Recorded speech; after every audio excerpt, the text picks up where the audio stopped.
اعوذ باللہ من الشیطان الرجیم بسم اللہ الرحمن الرحیم رب اشرح لی صدری ویسر لی امری واحلل عقدۃ من لسانی یفقہوا قولی رب زدنا علما رب زدنا علما رب زدنا علما رب یسر ولا تعسر وتمم بالخیر اللہم فقہنا فی الدین الذین وہ لوگ آتیناہم الکتاب جنہیں ہم نے کتاب دی یعرفونہ وہ اس کتاب کو پہچانتے ہیں کما یعرفون جیسے وہ پہچانتے ہیں ابناءہم اپنے بیٹوں کو۔ اللہ تعالیٰ کہہ رہے ہیں یہ کتاب جو ہم نے اے نبی آپ پر نازل کی ہے قرآن مجید، اس کتاب کو یہ جو اہل کتاب ہیں، جو یہودی عیسائی یا یہ جو مشرکین مکہ ہیں، وہ اس کتاب کو پہچانتے ہیں، انہیں پتہ ہے کہ یہ حقیقی سچی کتاب ہے جو اللہ کی طرف سے نازل ہوئی ہے، ایون کہ اس طرح پہچانتے ہیں جیسے کوئی شخص اپنے بیٹوں کو پہچانتا ہے۔ یعنی کوئی، یہ کل بھی ہم نے ڈسکس کیا تھا کہ کوئی کسی بھی لیول تک چلا جائے، بیماری کے یا بڑھاپے کے یا کسی بھی ایج میں چلا جائے، تو انسان اپنے بیٹے کو خاص طور پہ نہیں بھولتا۔ اور اولاد تو سب ساری ہی پیاری ہوتی ہے، خواہ وہ بیٹے ہوں یا بیٹیاں ہوں، لیکن ایک ہمارے معاشرے کا شروع سے ہی زمانہ جاہلیت سے یہی المیہ چلتا آ رہا ہے کہ بیٹوں کو اہمیت دی جاتی ہے، چاہے بیٹیاں تابع داری میں، احساس میں، ہر طرح سے بیٹیاں زیادہ ہوں، لیکن پھر بھی جو ایک المیہ شروع سے چلتا آ رہا ہے اسی کے مطابق زمانہ جاہلیت میں جیسے بیٹیوں کو زندہ دفن کر دیا جاتا تھا، بیٹوں کو بڑا سنبھال کے اور بڑے پیار سے محبت سے رکھا جاتا تھا، تو وہ بیٹیوں کو وہی چیز ابھی تک بھی چلتی آ رہی ہے۔ تو قرآن مجید موقع کے مطابق اور جو اس ٹائم صورتحال، لوگوں کی سچویشن اور جو حالات ہوتے تھے اس کے مطابق اللہ تعالیٰ قرآن مجید کی آیات کو نازل کرتے تھے۔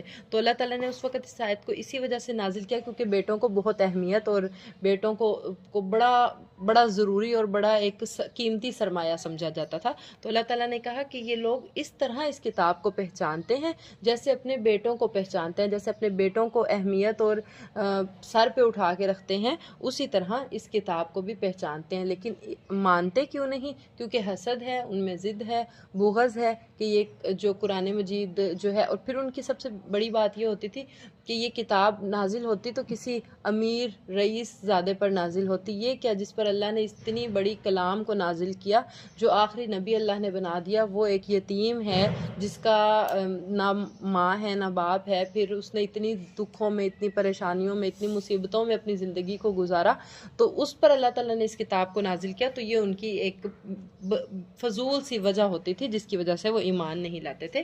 تو اللہ تعالیٰ کہہ رہے ہیں وہ پہچانتے ہیں اس کتاب کو جیسے اپنے بیٹوں کو پہچانتے ہیں۔ وَإِنَّ فَرِيقًا اور بے شک ایک گروہ منہم ان میں سے لَيَكْتُمُونَ الْحَقَّ البتہ حق کو چھپاتا ہے، وَهُمْ يَعْلَمُونَ اور وہ اس بات کو بھی جانتے ہیں۔ اچھا، اب ان میں کیا تھا کہ کچھ پڑھے لکھے تھے، کچھ ان پڑھ تھے۔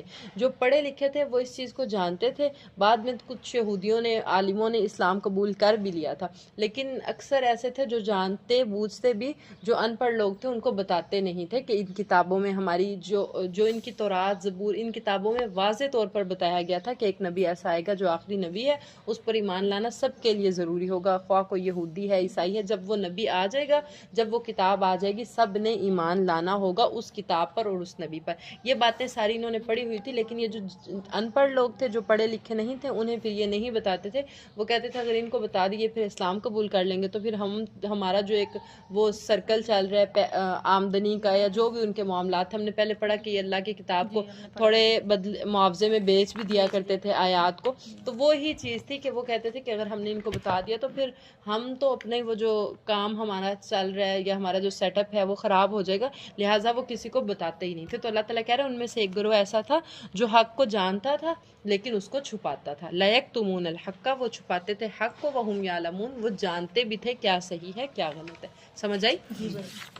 الحق یہ حق ہے، من ربک آپ کے رب کی طرف سے، فلا تکونن پس نہ آپ ہو جائیں، من الممترین شک کرنے والوں میں سے۔ یعنی یہ کتاب بھی حق ہے، یہ رسول بھی حق ہے، تو آپ اس کتاب کے بارے میں، اس رسول کے بارے میں شک میں نہ ہوں۔ پہلے آپ لوگوں نے شک کی عربی کیا پڑھی؟ ریب، سورہ بقرہ کے سٹارٹ میں، اور ادھر آپ پڑھ رہے ہیں ممترین شک کرنے والے۔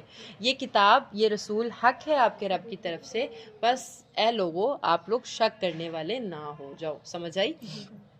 ولی کلن اور ہر ایک کے لیے وجہتن ایک سمت ہے، ہوا مولیہا وہ اس کی طرف رخ کیے ہوئے ہے. یعنی ہم نے کل جیسے پڑھا کہ کوئی بیت المقدس کی طرف منہ کر کے نماز پڑھ رہا ہے، پھر اللہ کا حکم آگے اللہ نے بیت اللہ کی طرف منہ کر کے حکم دے دیا کہ نماز پڑھیں. اب جو یہودی ہیں وہ بیت المقدس کے ایک طرف رخ کر کے پڑھتے ہیں، عیسائی ایک طرف رخ کر کے پڑھتے ہیں.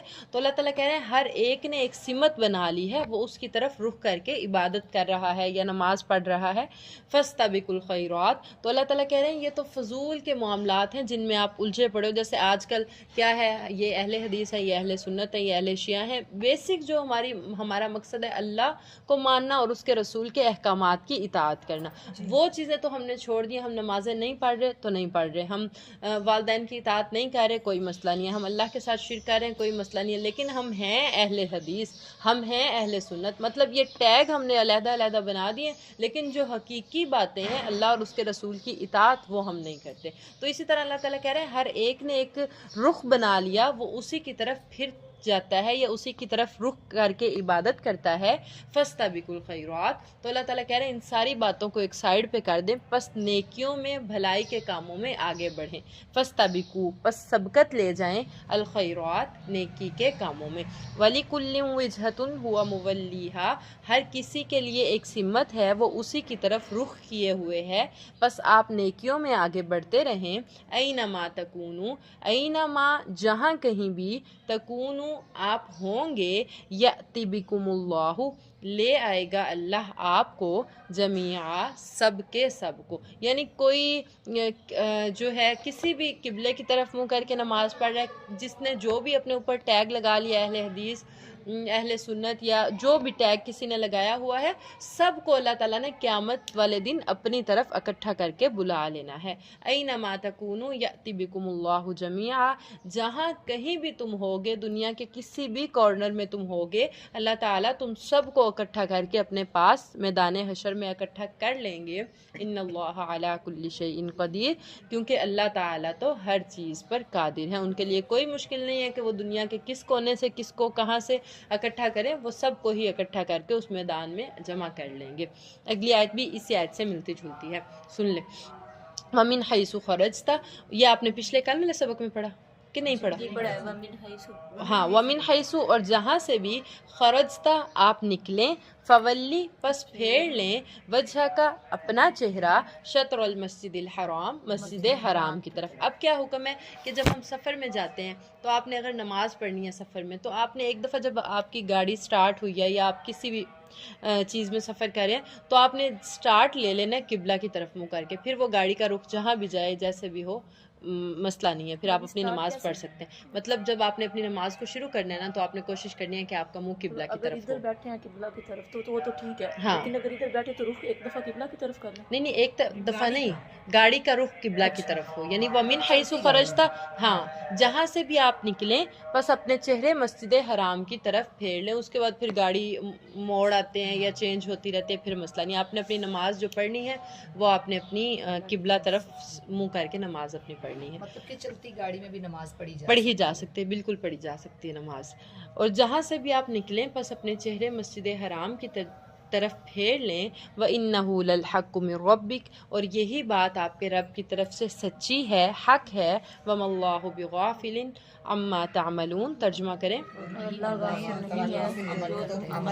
اور اللہ تعالیٰ ان باتوں سے بے خبر اور غافل نہیں ہے جو آپ عمل کرتے ہیں.